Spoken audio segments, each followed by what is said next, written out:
Joignez-vous à la discussion. Appelez ou textez le 187 Cube Radio 1877 827 2346. Le Québec a tout intérêt à entendre cet appel. La rencontre La Traverse, Bocoté. Ça a été tellement blessant, là. On va traverser cette crise-là, mais on doit y voir l'occasion de se réformer véritablement. Oui, mais il faut que le fruit soit mûr pour bouger dans une société. Le choc a eu lieu. On va revenir bien sûr sur le roi, mais avant, le hasard fait vraiment drôlement les choses parce que Emmanuel, juste avant d'être en ondes, me disait qu'elle avait regardé 4 épisodes du Bureau des légendes, cette série française. Je me suis couché trop tard hier. Cette série française sur l'espionnage, c'est un chef-d'œuvre. Total. C'est extraordinaire. Et le comédien... Principal est un génie. Kassovitz. Bon, Mathieu Kassovitz est extraordinaire. Mais j'expliquais à Emmanuel qu'il peut être cave en maudit. Mathieu, j'ai déjà interviewé Mathieu Kassovitz. Il était venu à Montréal. Et moi, je suis un fan du Bureau des légendes. Je suis un fan du film La Haine qu'il a réalisé il y a à peu près 20-25 ans. J'étais tout énervé de le voir. Et quand on parlait de cinéma, ça allait bien. Mais quand tu parlais de politique, il chirait pas à peu près. Donc, lui, c'est un complotiste. Il me disait que c'est les États-Unis qui avaient placé des bombes dans le World Trade Center, puis c'est eux autres même qui avaient fait exploser le World Trade Center. Complètement coucou, là. Et là, il vient d'en sortir une bonne en France. Mathieu. Alors, il l'a fait en 2 temps. Que Mathieu Kassovitz soit, sur le plan politique, un individu, on pourrait dire, égaré d'extrême gauche, je pense que c'est factuel. Mais, alors, la semaine dernière, il dit, je crois qu'il était à Cannes, il dit « Les Français de souche n'existent plus, et c'est d'ailleurs pour cela que la France existe. » Donc là, il faut chercher à comprendre son raisonnement. Donc c'est parce que les Français de souche se sont effacés que la France universelle a pu advenir. Mais par ailleurs, le racisme est encore très pesant en France parce qu'il y a encore trop de Français de souche. Bon, OK.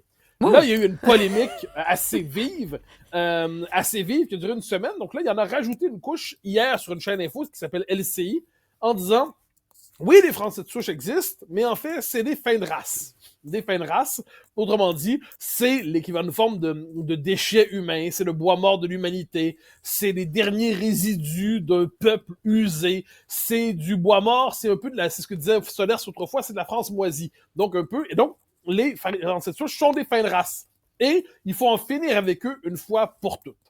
Alors là, évidemment, il y a une polémique parce que ça rallume 2-3 choses là-dedans. Premièrement, c'est le racisme anti-blanc, qui est un racisme décomplexé et de plus en plus visible en France, c'est fascinant, décomplexé, militant, et avec cette idée qu'il faudrait globalement que les Blancs disparaissent pour qu'on puisse en finir.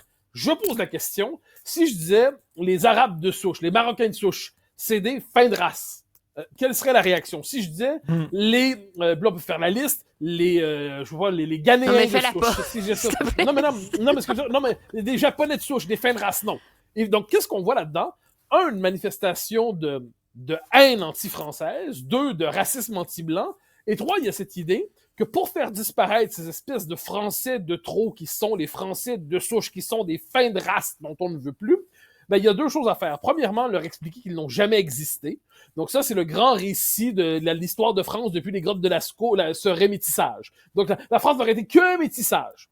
Et il n'y a pas de peuple de souche. Et deuxièmement, l'autre chose, c'est l'immigration massive, parce que plus il va y avoir d'immigration massive, et moins il va y avoir de Français de souche, on va pouvoir se débarrasser, enfin, de ce peuple de trop. On souhaite sa disparition, les sales fins de race. Mais ça, avec raison, ça suscite un peu de débat en France. Je me permets de faire un lien avec un autre événement qui est assez important. Il y a un humoriste dont le nom m'échappe en ce moment, mais Atraci, je crois, qui est un humoriste quand même assez qui a une visibilité, qui est dans un spectacle et dit « Bon, est-ce qu'on pourrait, nous, les Marocains et les Algériens, cesser de se disputer les uns les autres, de rire des uns des autres, parce que ça nous empêche de rire des Guers. » Les Guers, c'est l'autre nom pour les Blancs en France. Donc, et là, rire des Guers, en avoir assez des Guers, donc assez des Blancs, on peut dire ça, puis ça passe pas pour du racisme. Puis je me permets de dire qu'à Crépol, l'an passé, je termine sur ça, à Crépol, quand il y a eu un raid où on a tué notamment le jeune Thomas, eh bien, on l'a tué, il y a eu 9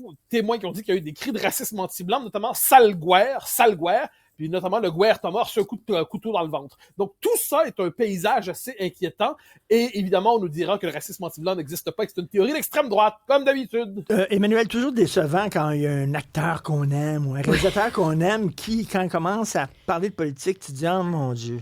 Mais non, mais c'est inhérent à l'art, de toute façon. Je veux dire, c'est le dilemme pour quiconque voyage au bout de la nuit dans sa bibliothèque, là. Tu sais, à chaque fois que tu l'ouvres puis que tu lis, tu dis, OK.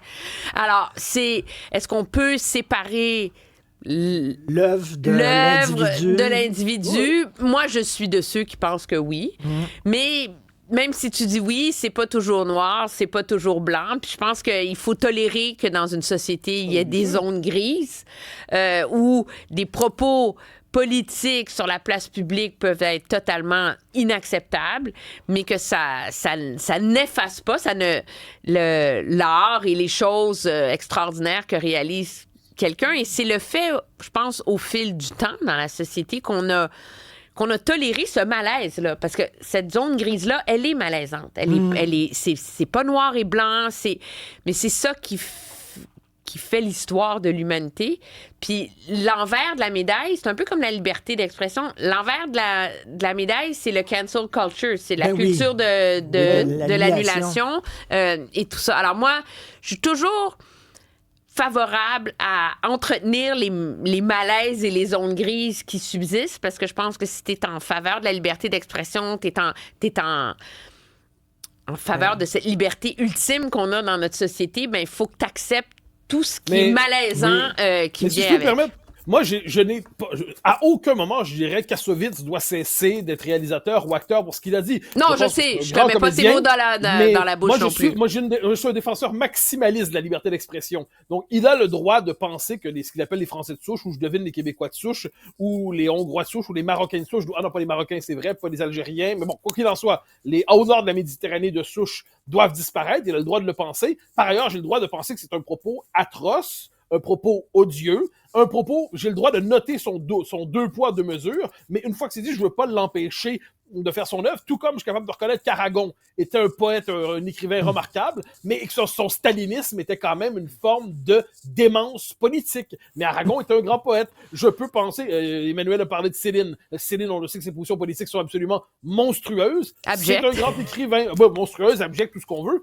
Donc moi, j'ai aucun souci à rappeler qu'une œuvre, une fois qu'elle est produite, se détache de son créateur. Ça ne veut pas dire pour autant que le créateur est à l'abri de la critique lorsqu'il décide de dire d'horribles sottises. Et moi, j'aimerais dire que quelqu'un qui dirait « Salle noire », on dirait « c'est scandaleux, c'est odieux, vous ne devriez jamais dire ça », avec raison, ne devrait jamais permettre de dire « salle noire ». Quelqu'un qui dirait « salle arabe », on dirait « c'est scandaleux » et avec raison, ne devrait pas avoir le droit de dire ça.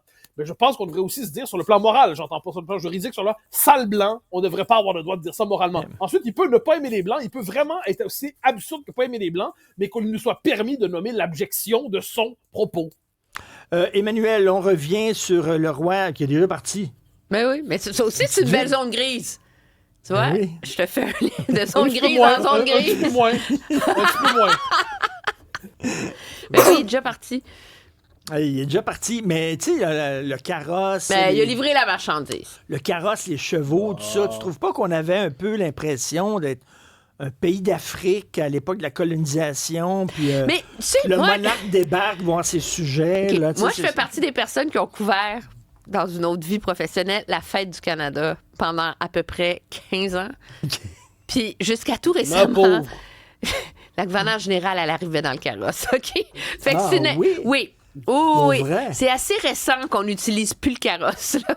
Alors, le carrosse fait partie des outils du fantasme monarchico-colonial canadien. Moi, je pense que ce qu'il faut... Puis là, je rentre pas dans le débat sur la monarchie, etc. La réalité, c'est que légalement, il est le roi du Canada. C'est notre roi, OK, whatever. Ce qui est intéressant, cependant, de ces visites-là, c'est qu'elles servent aussi... Tu sais, c'est comme un exercice de symbole, mais sur les méga stéroïdes. Tu sais. Fait que c'est pas juste que le roi, il vient.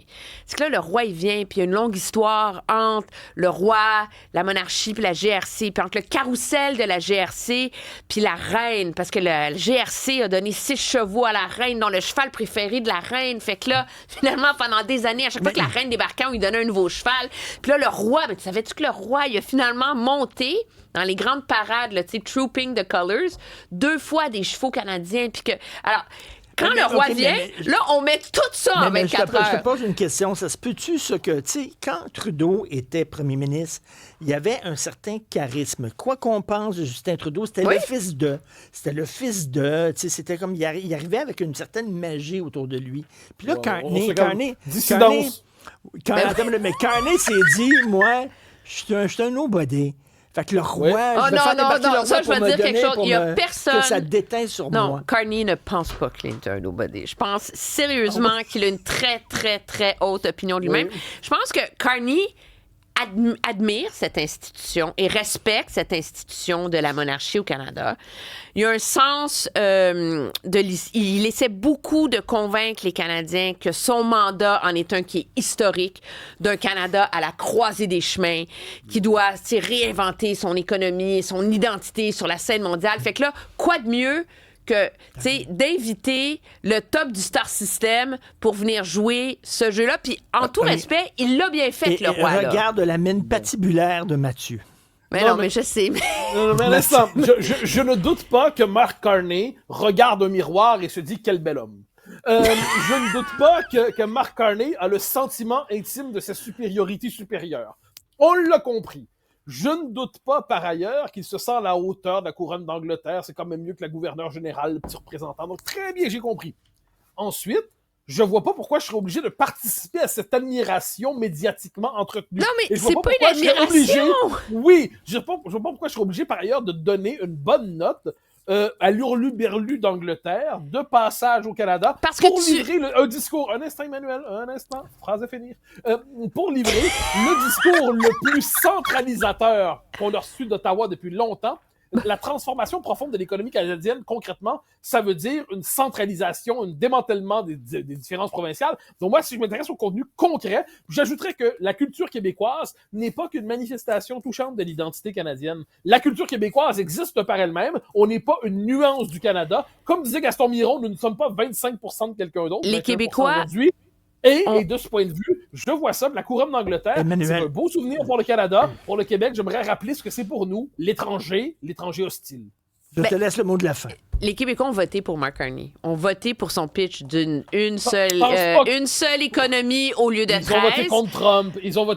Non, mais arrête, là. À un moment donné, ils ont voté pour lui, là. La campagne a duré 35 jours. On a fait énormément d'efforts pour faire valoir tous les travers, le désintérêt de Mark Carney pour le Québec, tout ce qu'il y avait avec. Les gens ont voté pour, les gens ont voté pour. Maintenant, lui a habilement utilisé le symbole de la monarchie pour essayer de faire rayonner son entrée au pouvoir au Canada, marquer une rupture avec Justin Trudeau qui n'était pas particulièrement intéressé par la monarchie, Mark Carney. Puis dans les faits, tu peux être d'accord ou pas, mais l'exécution de cette pièce de théâtre qu'a été la visite du roi a été menée impeccablement, puis c'est tout. Le reste... je suis factuellement en désaccord. C'est pas que tu peux être d'accord, non, je suis factuellement en désaccord. Je vois ça. Ce qui ressort de tout cela, c'est le ridicule. C'est le faste monarchique ridicule d'un pays à la conscience coloniale retardée. C'est ça que je vois. Je vois pas l'espèce de beaucoup de palettes. La passe à palette de Trudeau à Carney au roi Charles III. À un moment donné, c'est ridicule, c'est pour le dire. LCN vous requiert, j'imagine. Oui. Écoute, je veux rien dire que y a des gens qui se demandent pourquoi M. Jean Chrétien n'était pas présent. La presse vient de sortir qu'il s'est fait opérer pour le cœur. Il y avait un stent là, qui devait faire poser à son cœur. C'était une chirurgie qui s'est bien passée, etc. Mais en bout de ligne, ce qui défraie les manchettes à travers la planète, c'est que Justin Trudeau a encore réussi à voler le show avec ses souliers de course colorés. Alors, ridicule jusqu'au bout. Ridicule jusqu'au bout, Trudeau. Il est tout excité. Je fallait que je te fasse un petit cadeau pour un petit... Merci à vous deux. Merci. Salut.